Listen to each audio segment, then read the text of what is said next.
With Monster Hunter Wilds, there is so much to explore and understand for successfully taking down its myriad of monsters. There are new mechanics like wounds, changing weather, focus mode, and more to master. Here are 15 tips and tricks to keep in mind, all spoiler-free, that should help provide an edge. Rainy forecast. It's important to remember the environmental conditions when setting out on a hunt, but it never hurts to know when the weather could change. On the world map, hit square on PS5 and check the environmental overview. It will tell you precisely how long the current weather and time of day will last. Since certain monsters only appear under specific conditions, like Raydao during sand tides, which isn't always the case, you can plan accordingly. Rocky Mountains. Those boulders that usually hang overhead through environments like windward plains, they won't always be present, leading to awkward moments. Specifically, didn't there used to be a boulder here? And no, I'm not talking about poppin' issues. Once again, the environmental overview is the ticket, highlighting a surge of these and other things. If you're not, and shouldn't be, overly reliant on them, it's not that big of a deal. However, if there are particular targets with shorter time limits and you're not confident in having enough damage, double check if there are environmental hazards to drop on their sorry hides. Investigative nature. Of course, the overview is also great for selecting specific monsters and setting a waypoint for them. You can also choose to conduct a field survey, which is like a quest, and depart directly, which functions like the old school hunts if you're in another locale. Perhaps the best new feature is saving hunts as investigations and returning to them later. If you see a particular monster and want to hunt it later, spend some guild points and voila!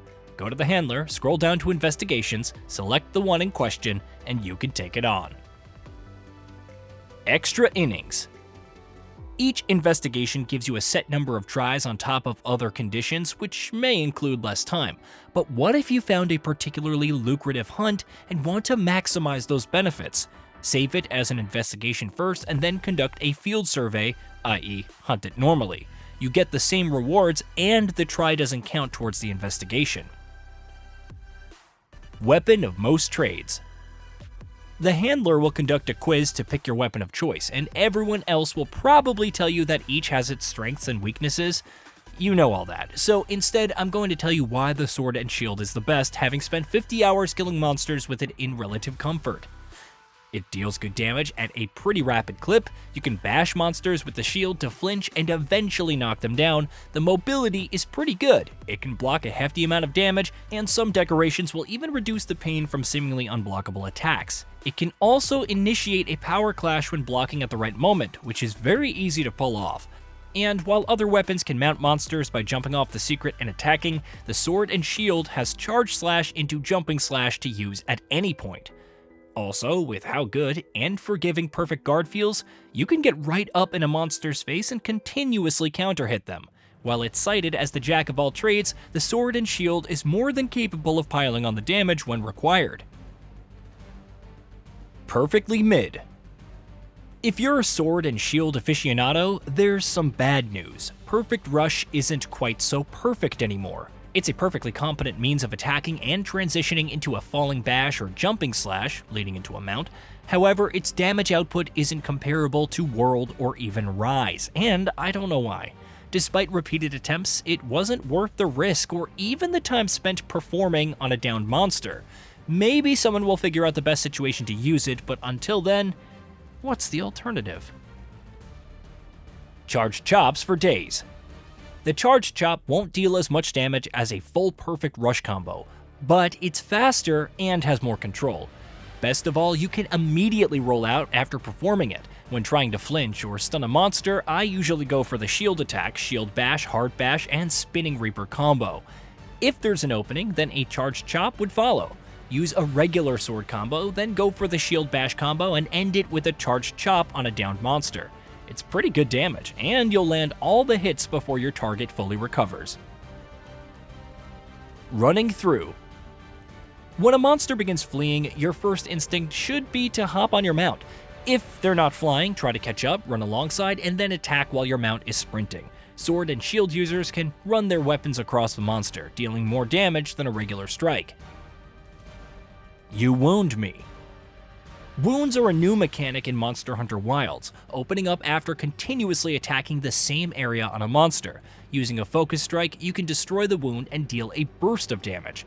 There are variations like the Gunlance's drill, but it's an extremely potent way to damage a monster and break off some materials while also inflicting stun.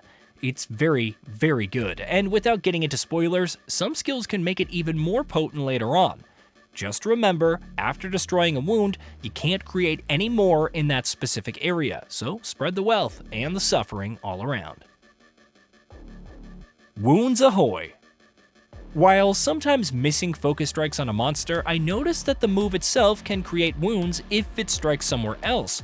This is probably the outcome of an already damaged area opening up, and though it may not seem that ideal compared to the usual method, it can be good in multiplayer. Occasionally, poke and prod the monster with focus strikes after dealing enough damage. If you see more than one instance of damage, then a wound may have just opened up, ripe for the stabbing. Wounded Mount. When mounting a monster, you can open up a wound quickly with heavy knife attacks. This can be attacked with your weapon for a big damage burst. While I would advise doing this to the monster's head, try to create wounds on its back or tail. Once it falls to the mounted attack, you can destroy those other wounds for extra damage and more materials. Go for the eyes. Enemies like Rei Dao and New Udra are the apex monsters of their respective regions, and have some very hard-hitting attacks. Rei Dao in particular unleashes some pretty hard-hitting thunder attacks from a distance, and it can seem challenging to get close and deal damage. However, if you activate focus mode after some thunder attacks, you'll notice its face crest glowing red. Much like wounds, you could perform a focus strike on those for some much needed damage, though there's a brief window. It can't be done after every big thunder attack, but you'll get more than enough opportunities to dish out some pain. Skipping dinner. After helping out a village, you may occasionally get meal invites, which are more like feasts with the villagers.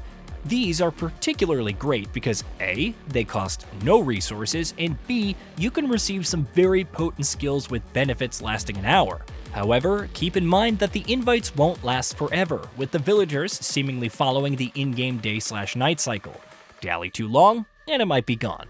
On some occasions, I would even arrive at a village at night, only to find the offer disappeared upon my arrival. Long story short, even if you're still benefiting from a previous meal, don't ignore other offers if they have useful skills. Quick Swap. The weapon switching mechanic allows stowing a second weapon on your mount to swap whenever. The catch is that you must be on your mount, but this opens up some interesting tactics. Did you make that monster fall asleep thanks to your status-infused sword and shield? Swap to a greatsword for a strong wake-up attack. Maybe put down some explosive barrels, switch to the gunlance, and unleash wyvern fire for an explosive alarm. Branching out to other weapon types. Upon spending enough time with Monster Hunter Wilds, you probably want to try other weapon types. However, you may be hesitant about spending materials and zenny, especially when upgrading to different rarities. Without going into spoilers, there is a way to obtain other weapons without spending either. It becomes available as you proceed through the story. Just ensure you have enough guild points handy.